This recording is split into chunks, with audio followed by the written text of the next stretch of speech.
Al-Quran itulah kitab yang tidak ada keraguan padanya, menjadi petunjuk bagi mereka yang bertakwa. Quran Surat Al-Baqarah ayat kedua. Bapak Ibu yang dirahmati Allah, pada malam ini kita kembali hadir untuk yang sekian kalinya, hadir dalam peringatan satu peristiwa maha dahsyat sepanjang sejarah untuk perjalanan kitab suci agama ini, Al-Quran. Tepat pada bulan ini, salah satu sejarah terbesar pada abad ke-14 silam terjadi, yaitu peristiwa turunnya Al-Quran. Untuk itu, Bapak Ibu kaum muslimin yang dirahmati Allah, kami ucapkan selamat datang dalam peringatan Nuzul Al-Quran 1437 Hijriah di Masjid Raya An-Nur, Provinsi Riau. Kita akan dengarkan pembacaan ayat-ayat suci Al-Quran oleh Qori Rizky Alwi SSI. Assalamualaikum warahmatullahi wabarakatuh.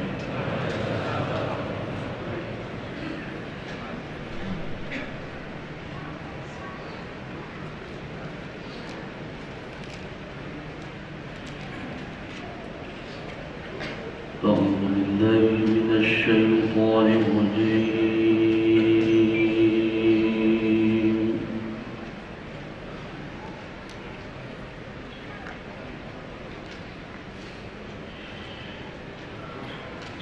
بسم الله الرحمن الرحيم.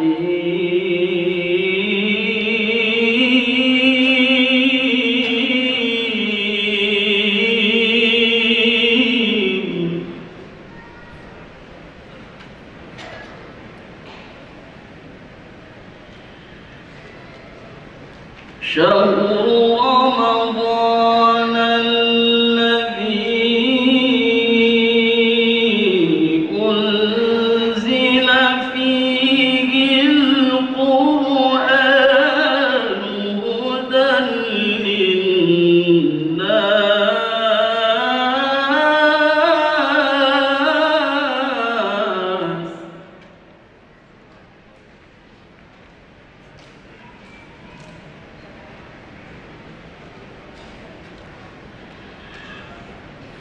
هدى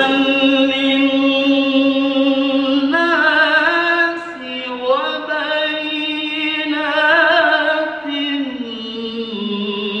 من الهدى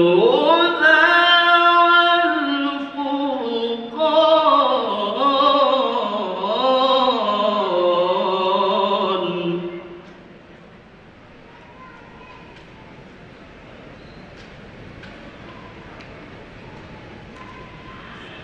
فمن شهد منكم الشهر فليصم.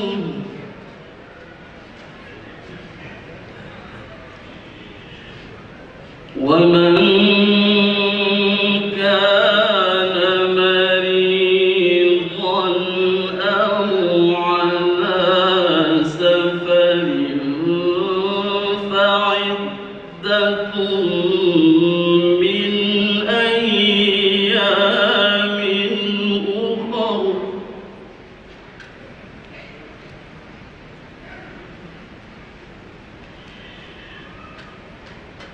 يريد الله بكم اليسر ولا يريد بكم العسر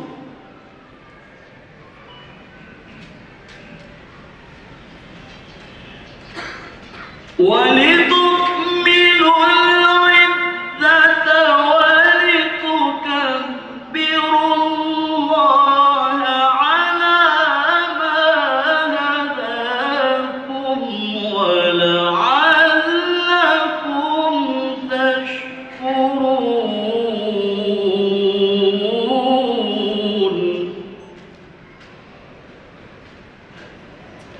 بسم الله الرحمن الرحيم.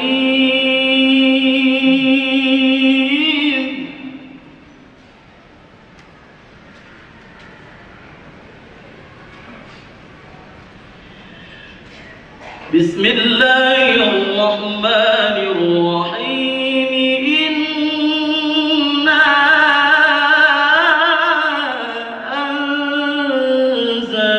أنزلناه في ليلة القدر إنا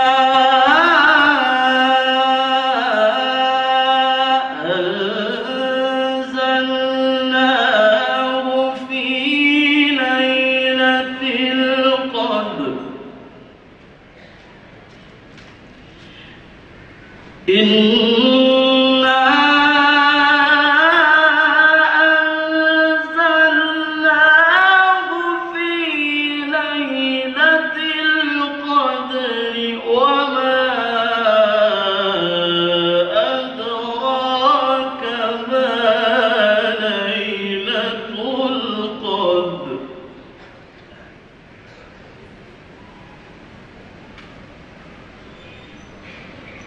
ليلة القدر خير من ألف شهر تنزل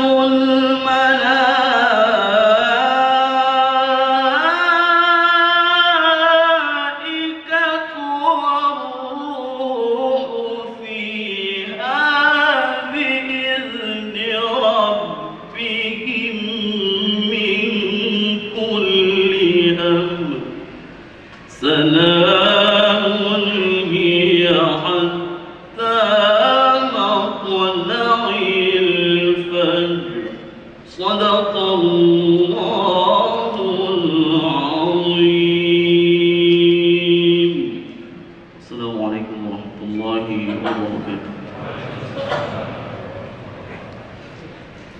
Kita akan segera mendengarkan tausiah yang akan disampaikan oleh Al-Mukarram guru kita Haji Fahmi Salim LCMA, kandidat doktor bidang tafsir Al-Quran di Universitas Al-Azhar Kairo, merupakan sekretaris Komisi Dakwah Majelis Ulama Indonesia, juga merupakan wakil sekjen Majelis Intelektual dan Ulama Muda Indonesia. Untuk itu segera kita akan selami makna dari peringatan Nuzul Quran ini. Al-Mukarram, kami silakan.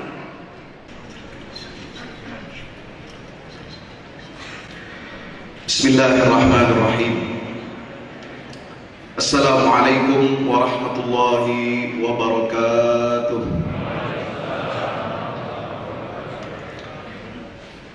Alhamdulillah. Alhamdulillahilladzi anzala ala 'abdihi al-kitab wa lam yaj'al lahu 'iwaja. Alhamdulillahilladzi nazzala al-furqana 'ala 'abdihi liyakuna lil 'alamina nadhira. Thumma as-salatu was-salam 'ala man unzila 'alaihi al-Qur'an. Habibina wa syafi'ina wa maulana Muhammadin wa ala alihi wa ashabihi wa man sara ala hadihi ila yaumiddin. Amma ba'du, faqad qala Allah ta'ala fi kitabihil karim wa huwa asdaqul qailin. A'udzu billahi minasy syaithanir rajim. Bismillahirrahmanirrahim. Alif lam ra. Kitabun anzalnahu ilaika litukhrijan nasa minaz zulumati ilan nur biizni rabbihim wa yahdihim ila siratin mustaqim. Yang saya hormati dan yang sama-sama kita cintai Bapak Gubernur Provinsi Riau, Bapak Insinyur Asra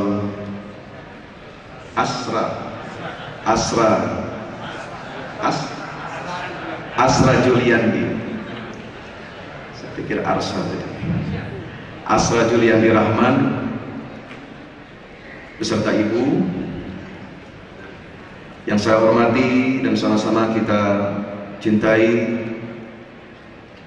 para pejabat di lingkungan pemerintahan Provinsi Riau dan juga Kota Pekanbaru. Yang saya hormati Bapak-bapak dari Forum Komunikasi atau Koordinasi, Forum Komunikasi Pimpinan Daerah Provinsi Riau, para alim ulama, para cendekiawan, para tokoh-tokoh masyarakat, dan semua jamaah hadirin kaum muslimin dan muslimat yang sama-sama dibanggakan dan dimuliakan oleh Allah Subhanahu wa taala. Amin ya rabbal alamin. Pertama-tama tentu saja tidak ada ucapan yang paling pantas untuk kita mulai majelis ilmu yang penuh barakah ini kecuali dengan kita mengucapkan alhamdulillah wasyukrulillah. Karena berkat rahmat dan karunia nikmat dari Allah Subhanahu wa taala kita dapat bersilaturahim, bertatap muka dan bermuajahah bersama seluruh lapisan masyarakat, warga dan juga sekaligus pimpinan Provinsi Riau yang mudah-mudahan kita senantiasa doakan agar para pemimpin-pemimpin kita ini senantiasa istiqamah di jalan Allah Subhanahu wa taala, agar mereka senantiasa menyayangi dan mencintai rakyatnya, agar Allah Subhanahu wa taala berikan petunjuk hidayah kepada kita semua, rakyat dan juga para pemimpin, ke jalan yang diridhoi oleh Allah Subhanahu wa taala. Amin ya rabbal alamin. Salawat dan salam tak lupa kita sampaikan kepada junjungan kita Nabi besar Muhammad sallallahu alaihi wasallam serta keluarga dan para sahabatnya, dan mudah-mudahan juga tercurah kepada kita semua pengikutnya hingga yaumil qiyamah. Jamaah sekalian yang berbahagia, saya ingin tanya, kalau masjid yang indah ini, yang konon saya dapatkan berita dan lihat gambarnya di Facebook, di Twitter, ini menyerupai Taj Mahal katanya. Kalau sekiranya masjid yang indah ini, yang full AC, full fasilitas, nyaman kita beribadah, nyaman kita sholat, nyaman kita baca Quran, apalagi kalau siang hari panas-panas, tiba-tiba aliran listriknya mati, lampunya mati, Pak, kira-kira bagaimana rasanya, Pak? Panas, gelap, nggak enak, tidak nyaman tentunya. Hotel berbintang 5, fasilitas lux, tapi kalau listrik alirannya mati, Pak, gimana rasanya, Pak? Hah? Bisa kita tidur di sini? Tidak bisa tidur, AC-nya mati, gelap semua. Kantor Bapak Gubernur misalnya, istana presiden, istana raja-raja Arab yang kaya raya di Timur Tengah itu, negara-negara petrodolar, kalau aliran listriknya mati, kira-kira bagaimana itu? Tidak nyaman. Kita hidup di dunia ini memerlukan aliran listrik, aliran cahaya, betul?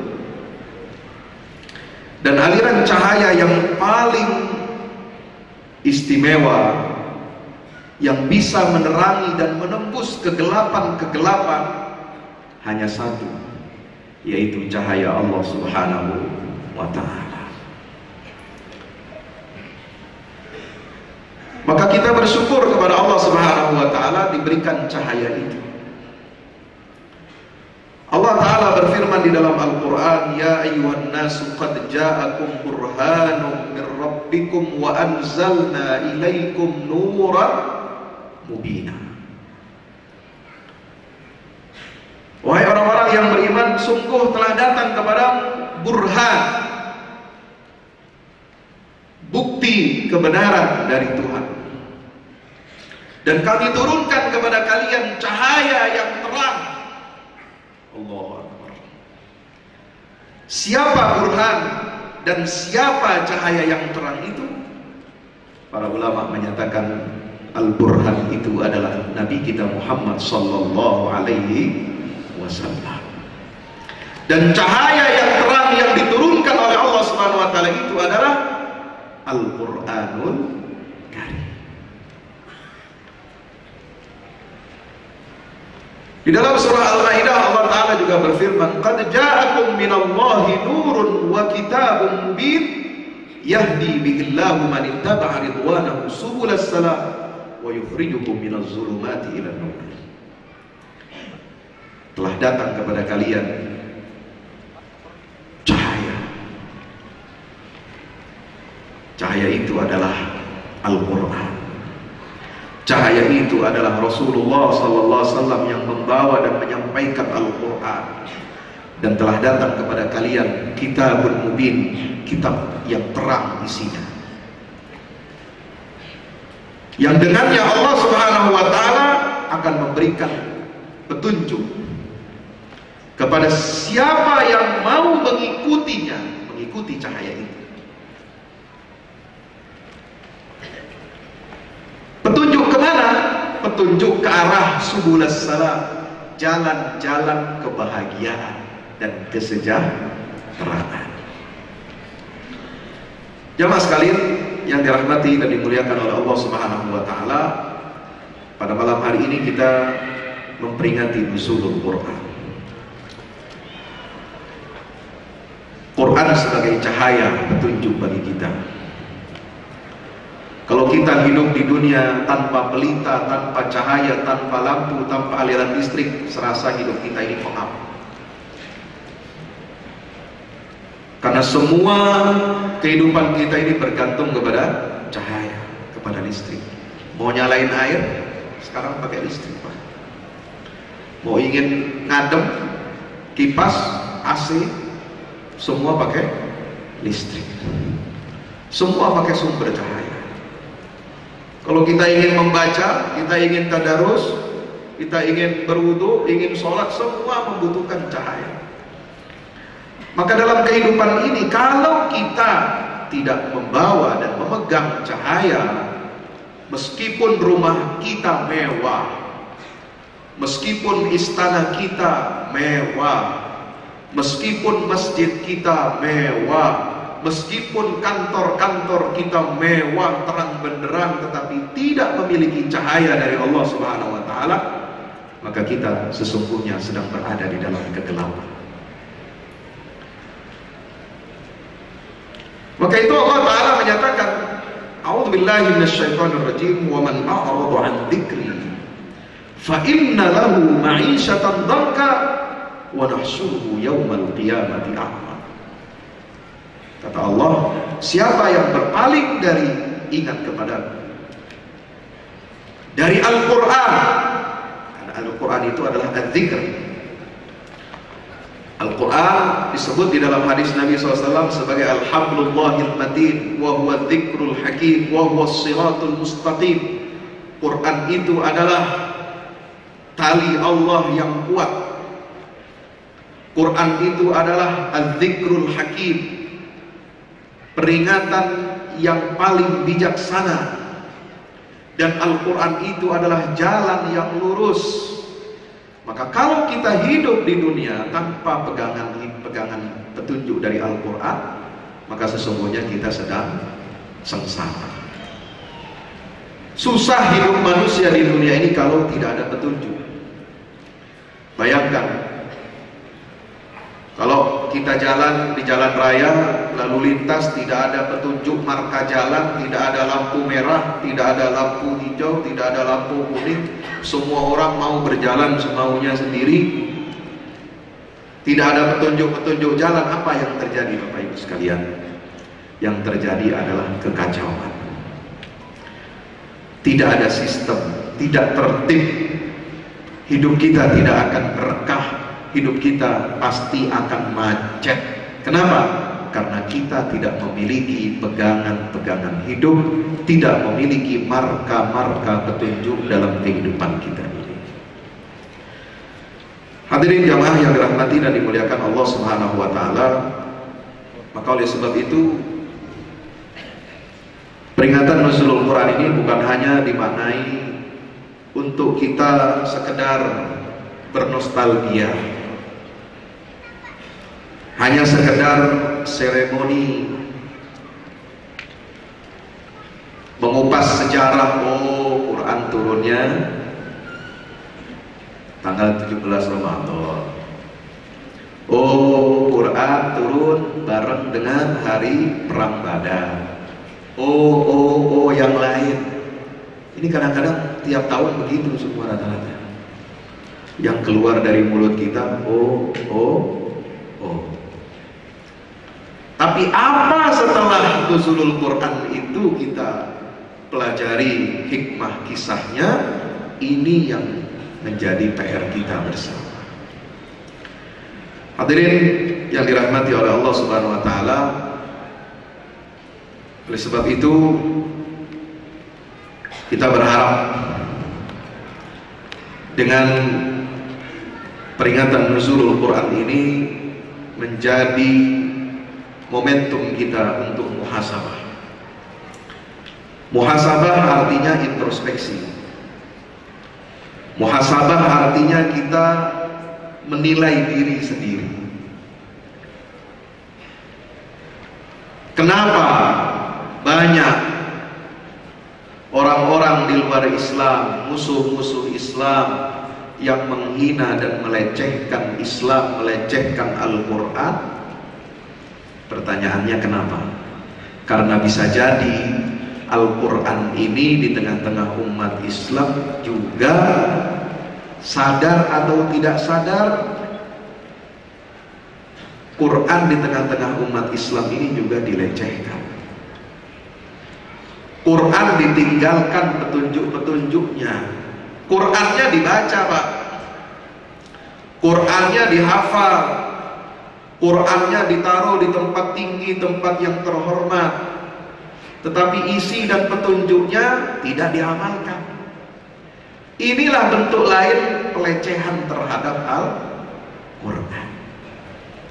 Maka bentuk pelecehan terhadap Quran ini pernah dikeluhkan, pernah disampaikan oleh Rasulullah Sallallahu Alaihi Wasallam.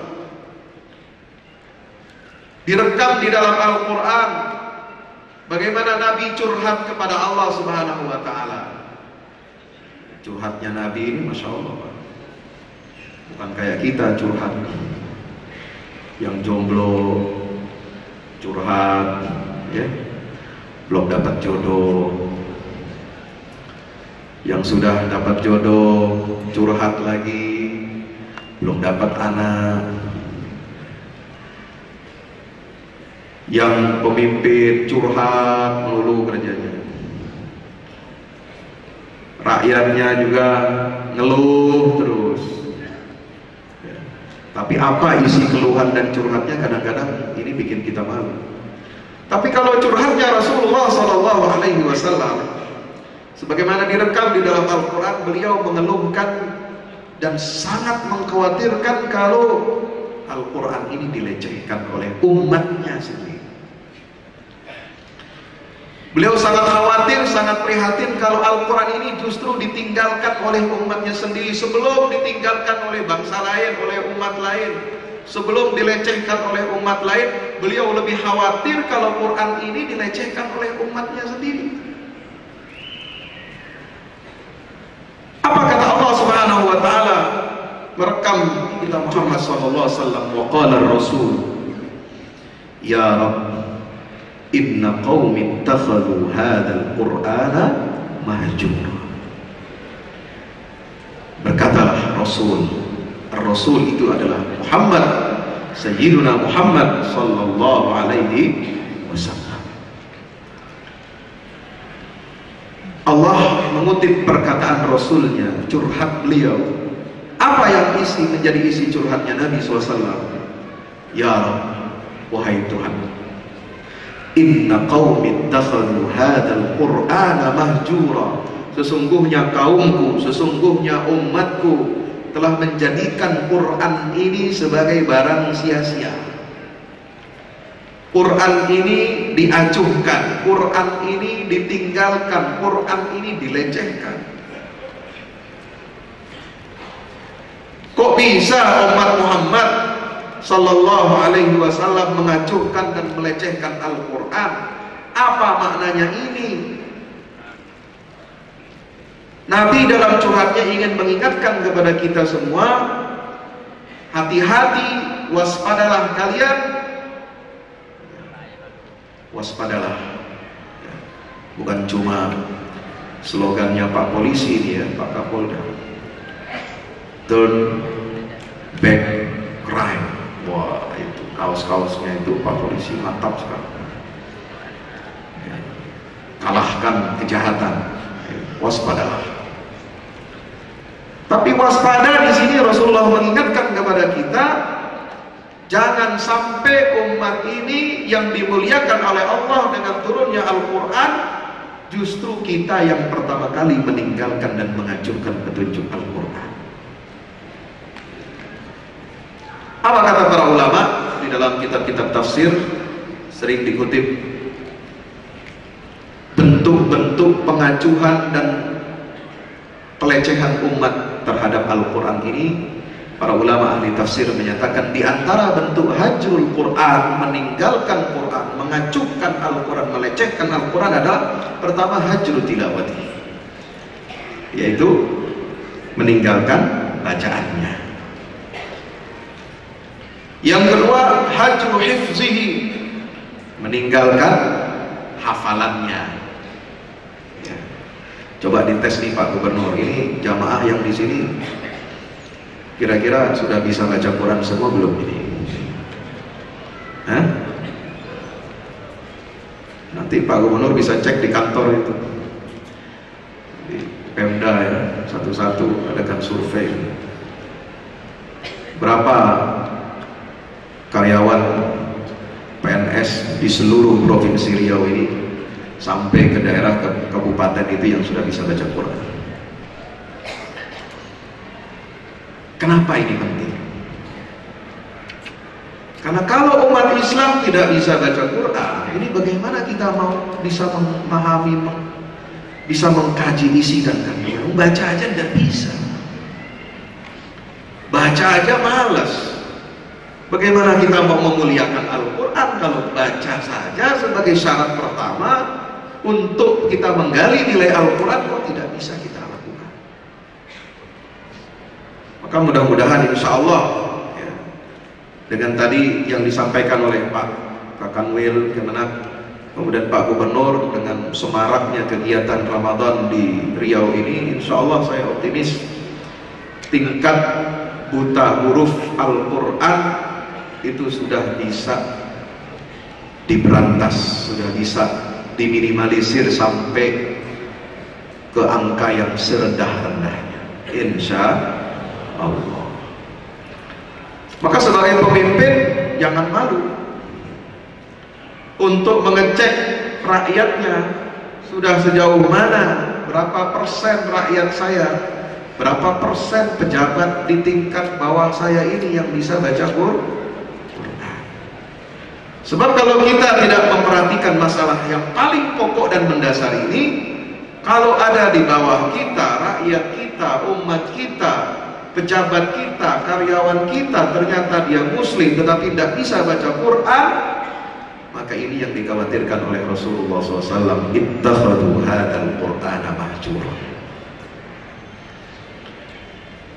Sekarang yang kedua, hafalannya. Oh, nanti tambah sedikit lagi, baca aja udah berapa persen, apalagi yang ngapal ya.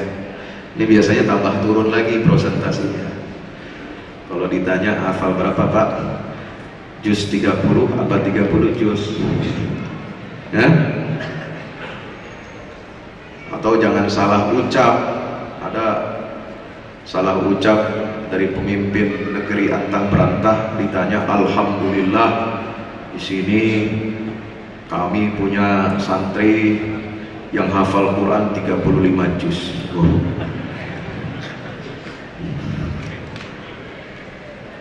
Juznya saja cuma 30, kok ini bisa hafal Quran 35 juz dari mana? berarti bapak ini tidak pernah baca Quran.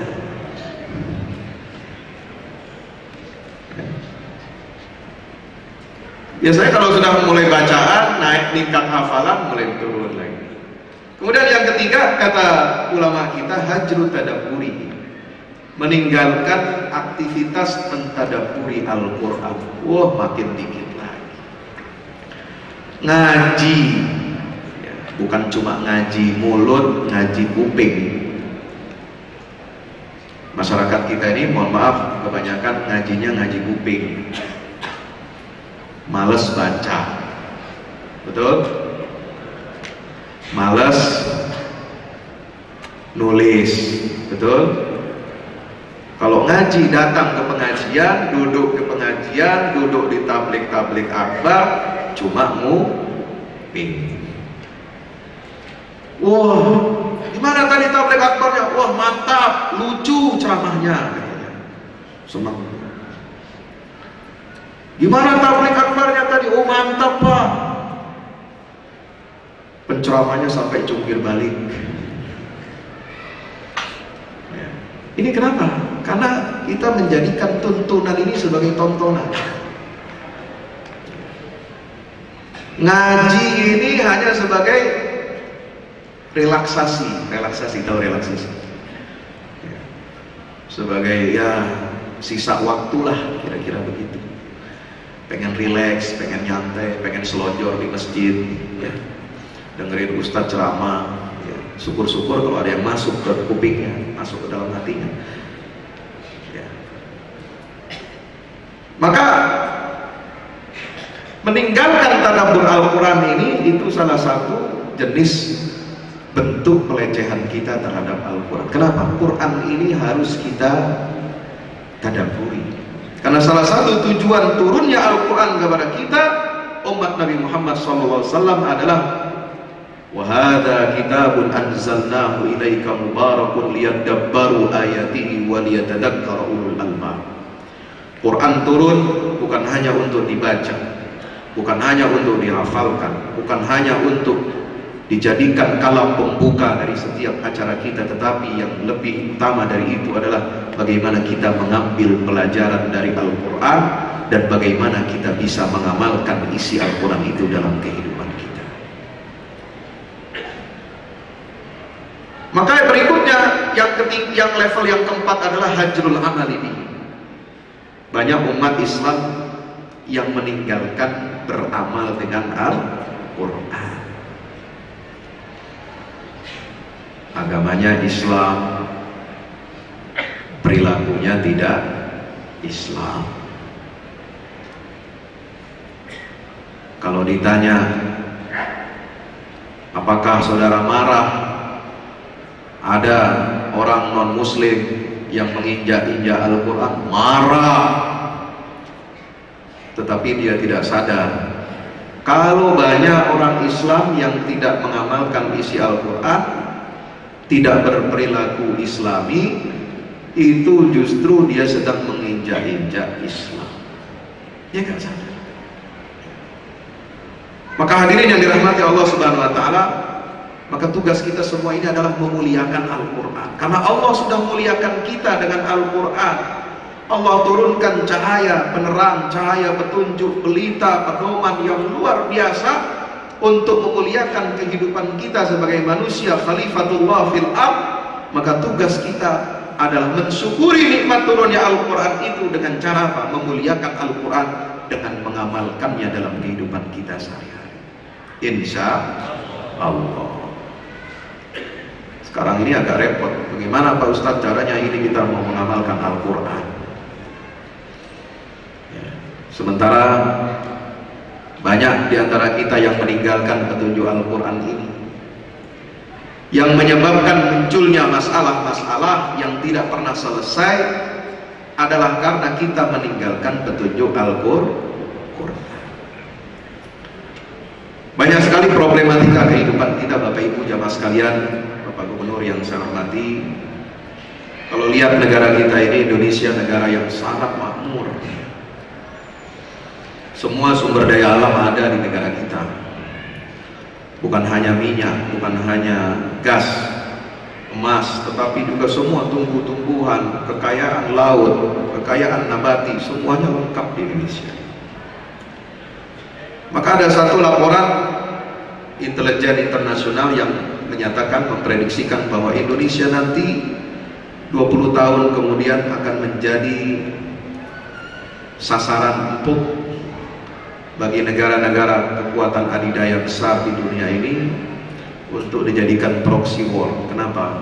Karena Indonesia punya lengkap sumber daya alamnya, ketahanan energinya ada, ketahanan pangannya ada, menyediakan sumber-sumber pokok makanan, ya, sumber energi ada, dan sumber air lengkap melimpah di Indonesia. Pada saat negara-negara lain itu nanti tidak akan memiliki, hanya Indonesia yang punya. Sekalian yang dirahmati oleh Allah Subhanahu wa taala, disinilah kewaspadaan dan ketahanan kita sebagai kaum muslimin, sebagai pemegang saham mayoritas. Kalau ibaratnya Indonesia di incorporation, perusahaan, maka umat Islamnya adalah pemegang saham mayoritas. Dari segi sejarahnya, dari segi perjuangannya, dari segi melahirkan Pancasila, melahirkan konstitusi, bagaimana mengisi pembangunan baik di era Orde Lama maupun di era Orde Baru dan juga era Orde Reformasi ini. Jangan sampai negara Kesatuan Republik Indonesia ini kufur nikmat dari Allah Subhanahu wa taala. Jangan sampai pemimpin-pemimpin kita ini kufur nikmat, menafikan sejarah perjuangan umat Islam yang ada di Indonesia, mengecilkan kontribusi peran sejarah besar umat Islam untuk membebaskan dan memerdekakan negara kita ini. Apalagi sampai na'udzubillah min zalik, memikirkan peran umat dalam politik, kebudayaan, ekonomi, sosial, dan lain sebagainya. Maka oleh sebab itu jamaah sekalian dirahmati Allah Subhanahu wa taala, banyak sekali masalah-masalah yang dihadapi oleh bangsa kita ini. Kita menghadapi penyakit-penyakit yang sulit untuk kita obati, sulit rasanya untuk kita berantas. Ada namanya Komisi Pemberantasan Korupsi, tetapi korupsinya susah diberantas. Sekarang salah satu alat bukti untuk memberantas korupsi itu harus tahu niat jahat. Bagaimana tahu niat jahatnya itu? Kalau tidak ada niat jahat, tidak bisa itu disidik. Saya tidak nyindir siapa-siapa, di sini tidak ada KPK kan?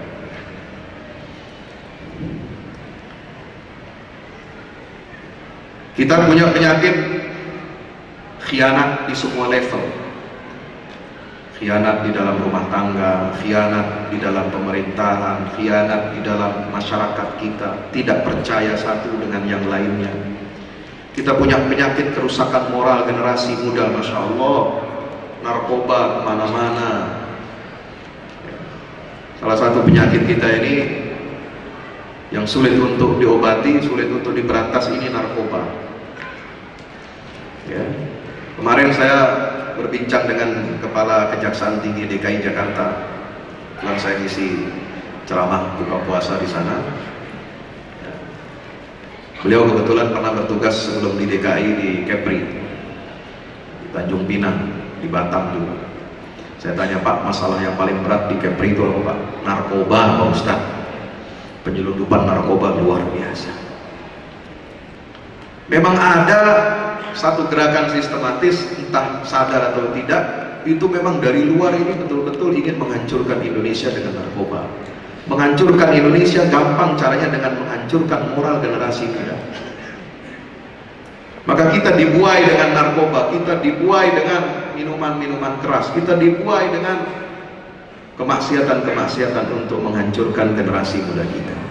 Dan itu artinya yang akan hancur nanti ketika generasi muda kita sudah rusak akhlaknya, maka tidak ada harapan bagi kita untuk bangkit di masa depan karena generasi muda kita sudah dihancurkan. Kita juga memiliki masalah kerentanan di dalam rumah tangga keluarga kita.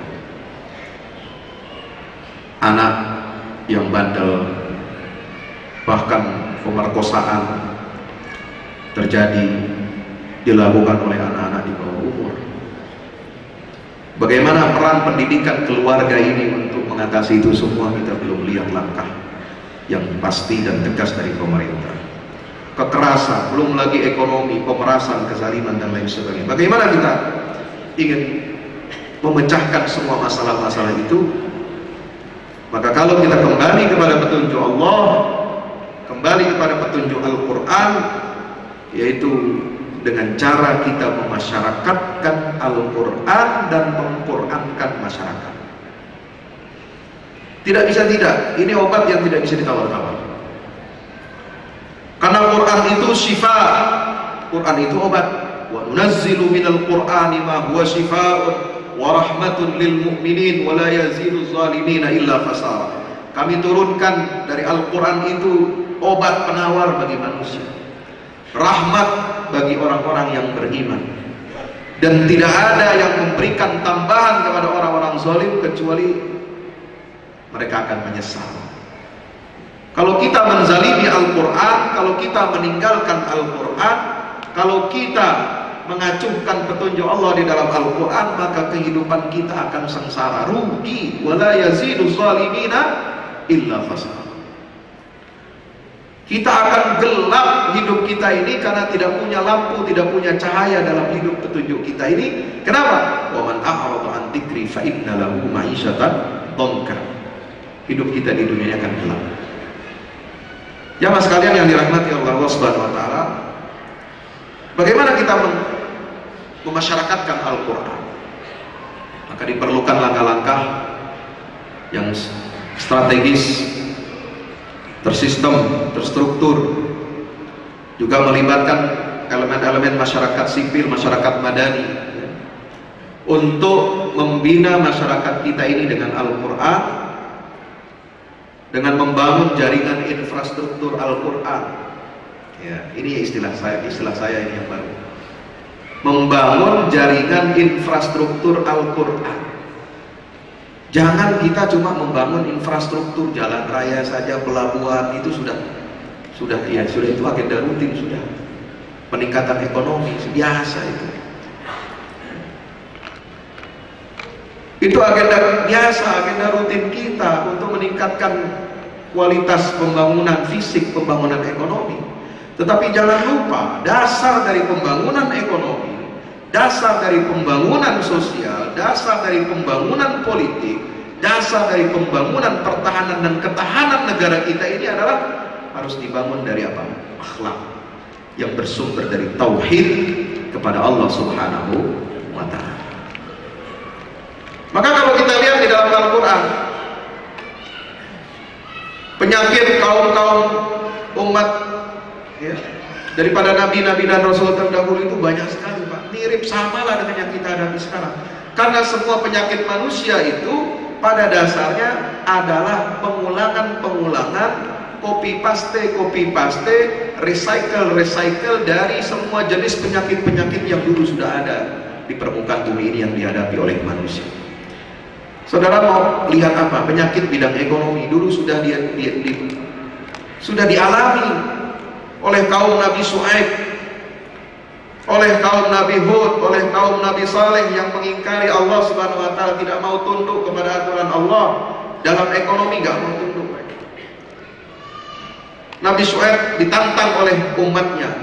Qalu ya Shu'aib, atamuruna an natruka ma ya'budu abauna aw an naf'ala fi amwalina ma nasha'. Wahai Shu'aib, as-salatuka ta'muruka? Apakah salatmu itu, tauhidmu itu yang memerintahkan engkau an natruka ma ya'budu abauna, agar supaya kami meninggalkan praktek-praktek kebiasaan-kebiasaan ekonomi yang pernah dilakukan oleh nenek moyang kami?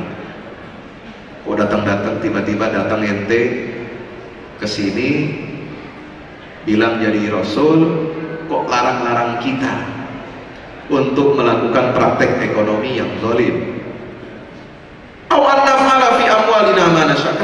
biarkan kami untuk mengelola harta ekonomi kami ini dengan sesuai dengan petunjuk, sesuai dengan selera kemauan kami saja.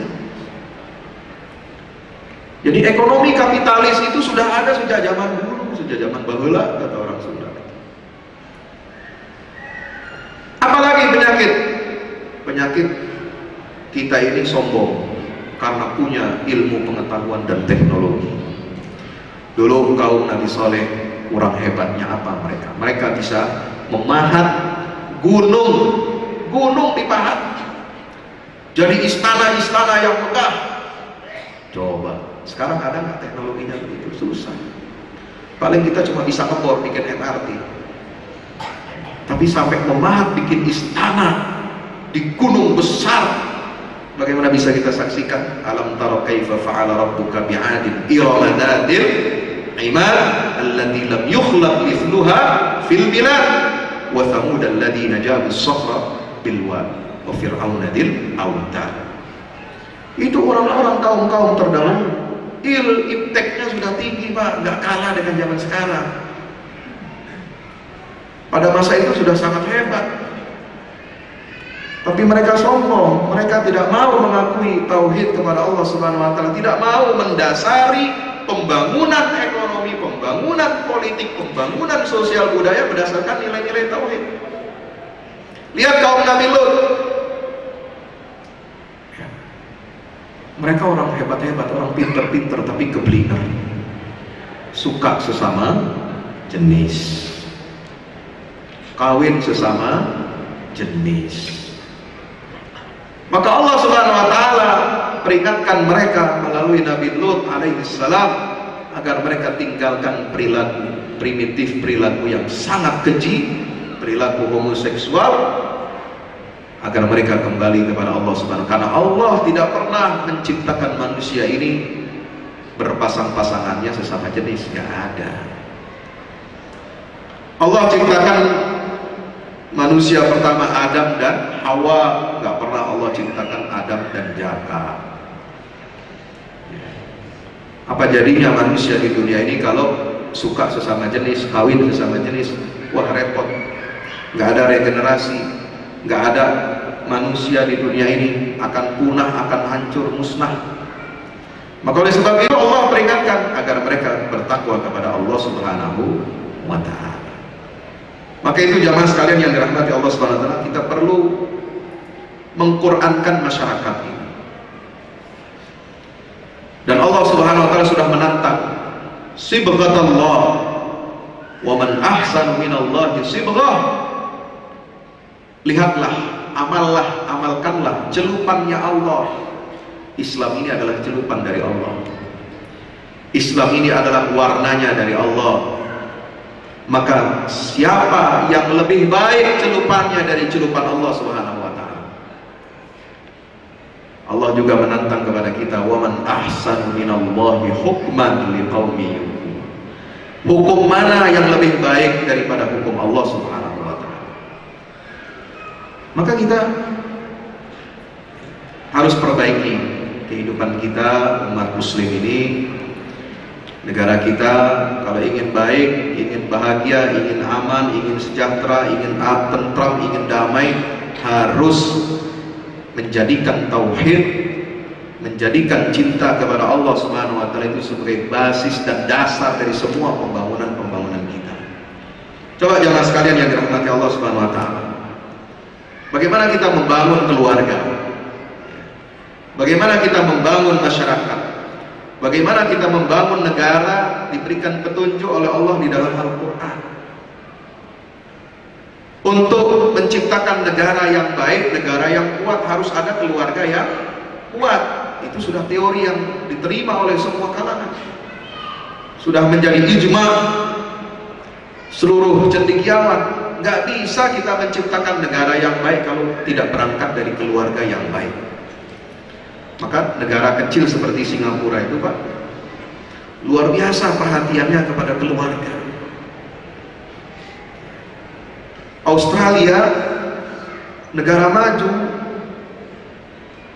yang selalu menganggap Indonesia ini kadang ya panas dingin, kadang menjadi teman, kadang menjadi musuh gitu ya. Itu perhatiannya kepada keluarga luar biasa, kepada pembangunan keluarga. Ya. Mereka memberikan cuti hamil buat perempuan-perempuan, ibu-ibu di sana. Kalau bekerja selama cuti hamil itu tetap gajinya ngalir, enak kan? Ada cuti menyusui lagi. Banyak sekali tunjangan-tunjangan bagi ibu hamil, ibu yang menyusui. Untuk apa? Untuk mendidik, memberikan ASI terbaik kepada anak-anaknya. Nah, kalau di kita belum ada nih aturan kayak begini. Singapura loh, negara yang bukan muslim, Australia yang nggak muslim tapi bisa menerapkan ajaran Islam. Mereka tahu keunggulan bangsa dan negaranya terletak pada individu-individu yang berkualitas dan keluarga yang baik. Maka di dalam Al-Quran Allah Subhanahu wa Ta'ala sudah mengingatkan bagaimana keluarga yang baik itu adalah keluarga yang selalu menghadirkan rasa takut kepada Allah Subhanahu wa Ta'ala di tengah-tengah keluarganya. Qalu inna kunna qablu fi ahlina musyfiqin.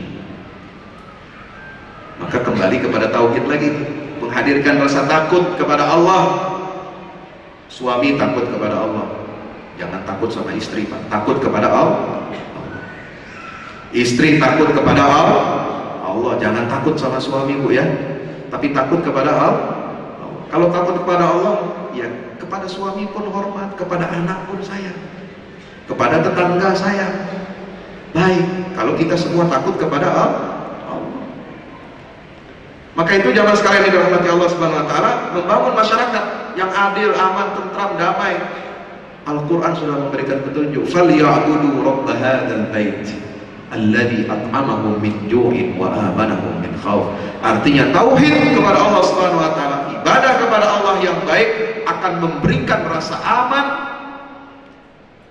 dari ketakutan. Kalau semuanya bertakwa, Pak polisi ini tidak capek-capek, tidak repot-repot dia nangkep penjahat.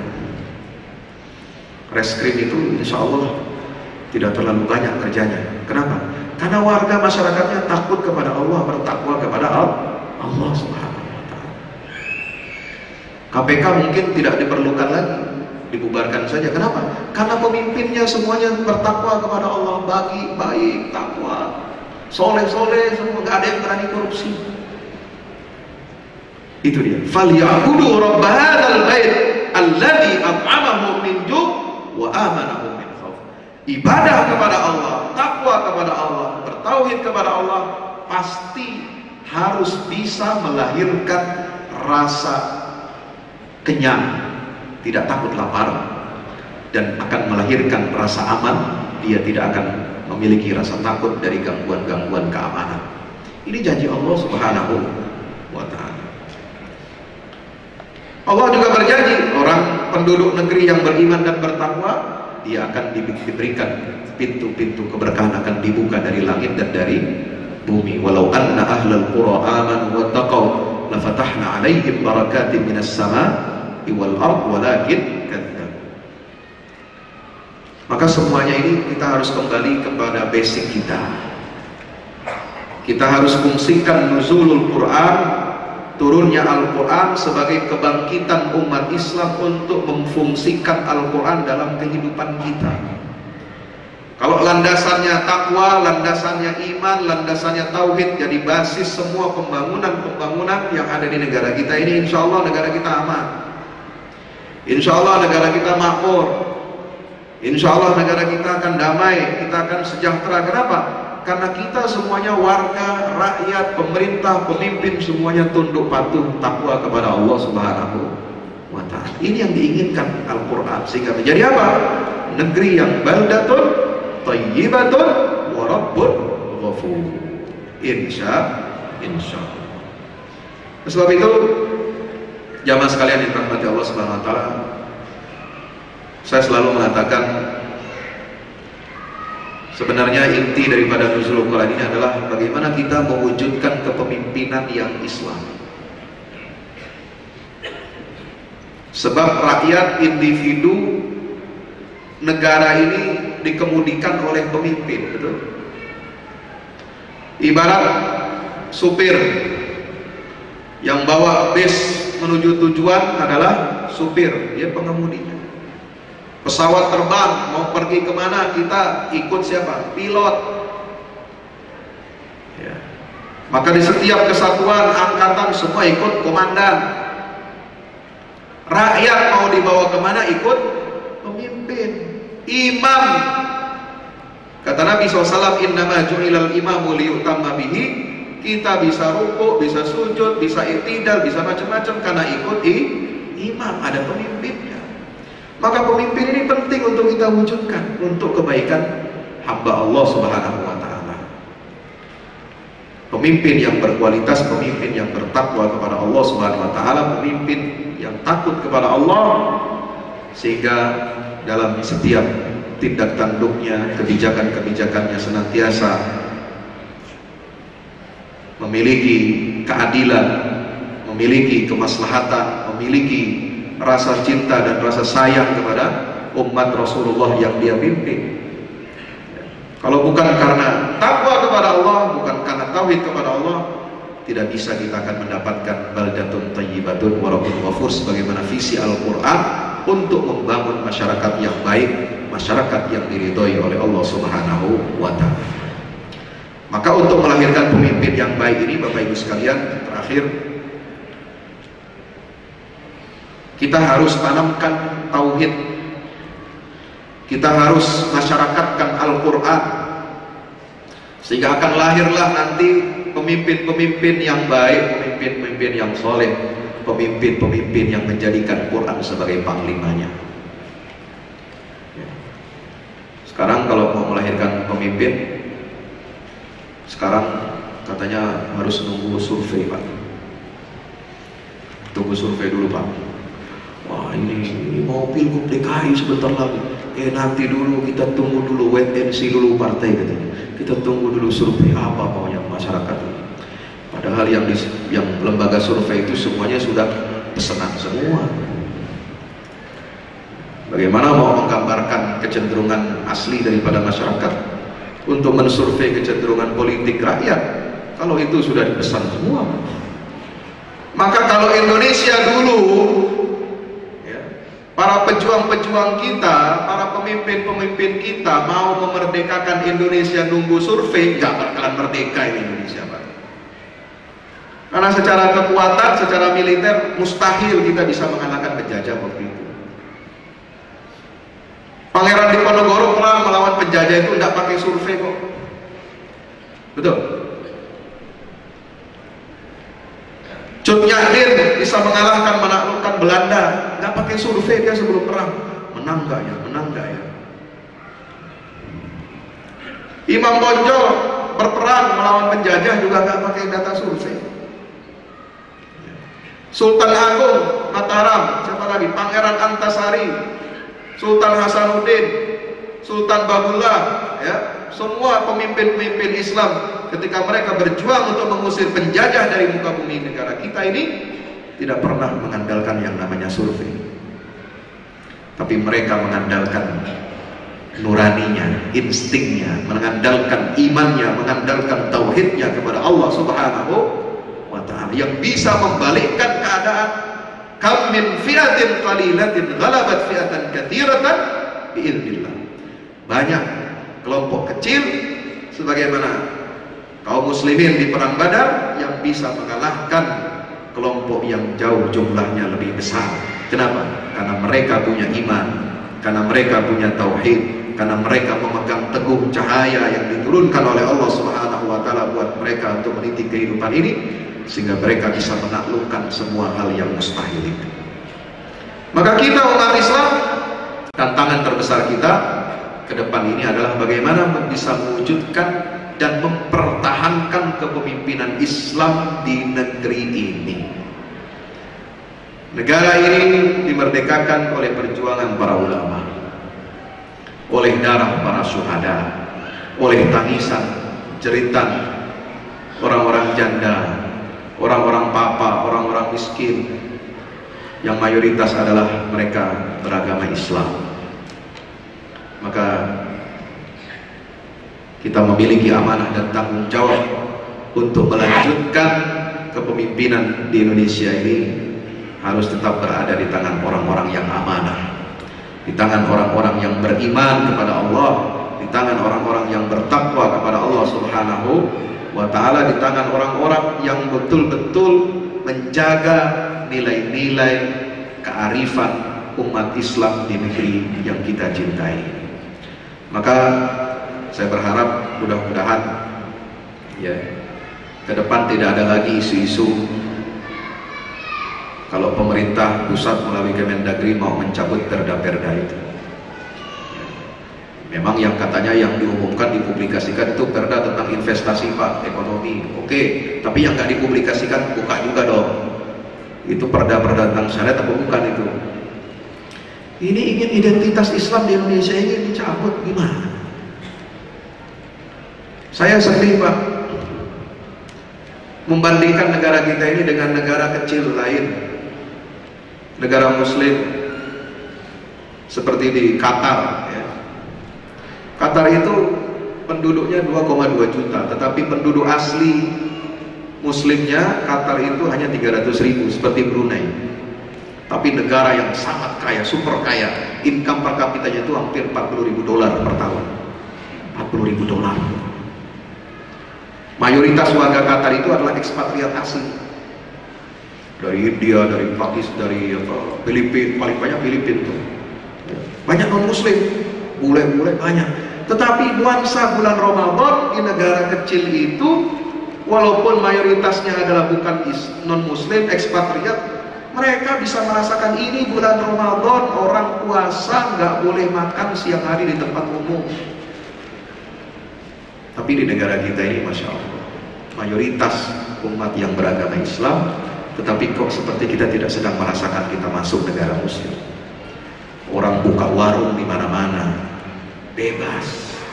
Kalau dia buka warung di bandara terminal, saya masih bisa toleran, masih bisa pahami. Mungkin banyak yang musafir, dia lapar, haus, dan itu dikasih rukhsah oleh Allah SWT. Tapi di tempat-tempat umum, mall buka, Pak, jualan makanan bebas. Seperti kita tidak berada di nuansa negara ini, negara Muslim. Kita tidak ngemis-ngemis untuk minta dihormati. Ini bulan puasa, kamu hormati saya dong lagi puasa. Enggak, kita nggak ngemis-ngemis, Pak. Tapi kita sebagai negara ini berhutang besar kepada umat Islam ketika dimerdekakan. Kita memiliki saham mayoritas yang paling besar di negara ini, yang membentuk dan melahirkan konstitusi, undang-undang dasar dan Pancasila itu.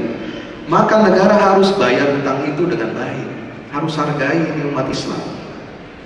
Harus ciptakan kondisi di mana negara kita ini merasakan bahwa kita ini ada atmosfer keislaman yang hidup di tengah-tengah masyarakat. Ada kearifan. Jangan bikin kecewa, bikin orang stres, orang Islam. Nanti malah mereka akan pilih jalan yang ekstrim. Mereka pilih jalan radikalisme, mereka pilih jalan terorisme, jalan ekstremisme. Ini yang kita harus hindari, Pak. Kenapa? Perasaan umat Muslim dicederai. Itu yang menyebabkan mereka memilih jalan yang radikal itu.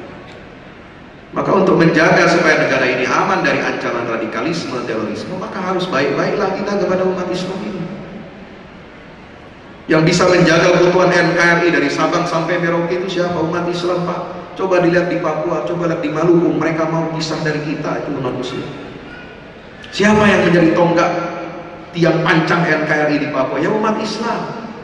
Siapa yang menjadi tonggak tiang pancang NKRI di Papua menghadapi RMS itu? Ya umat Islam.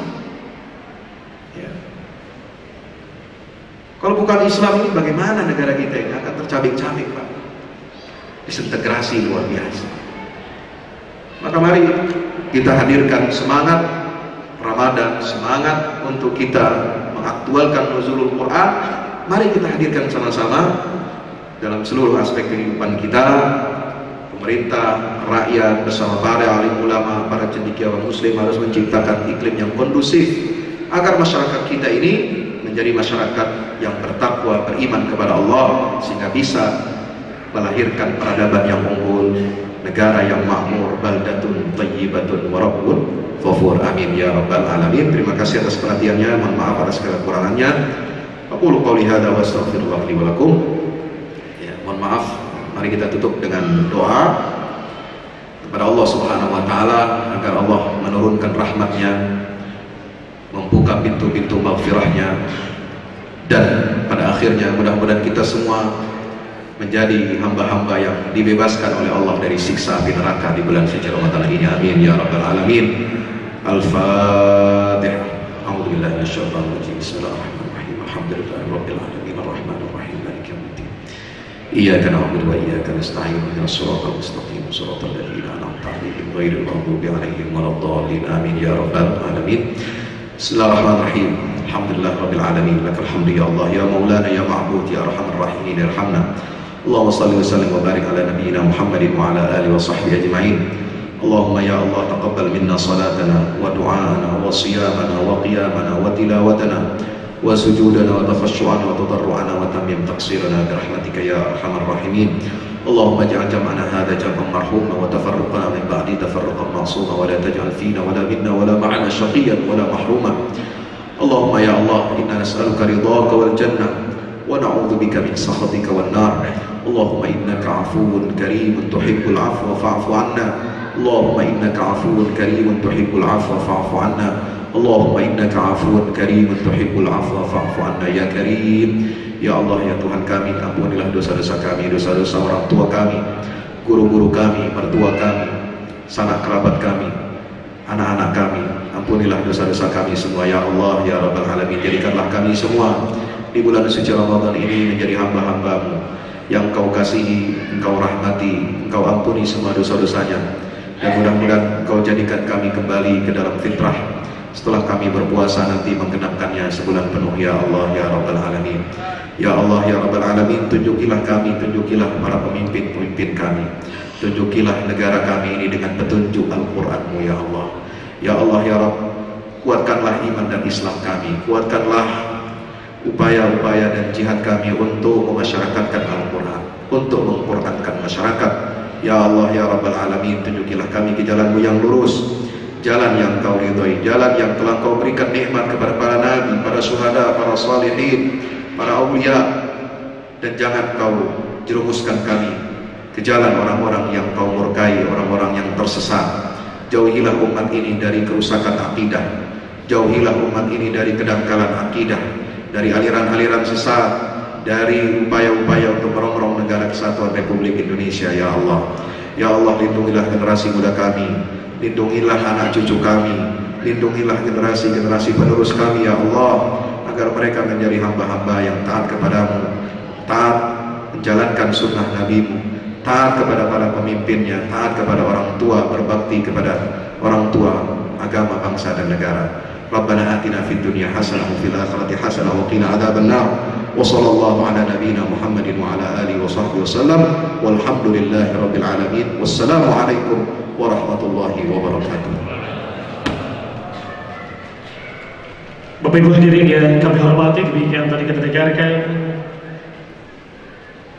ceramah agama dalam peringatan Nuzul Al-Quran oleh Buya kita Haji Fahmi Salim LCMA, dan demikianlah kebersamaan kita dalam peringatan Nuzul Al-Quran 1437 Hijriah pada tahun ini. Terima kasih atas perhatian Bapak Ibu sekalian.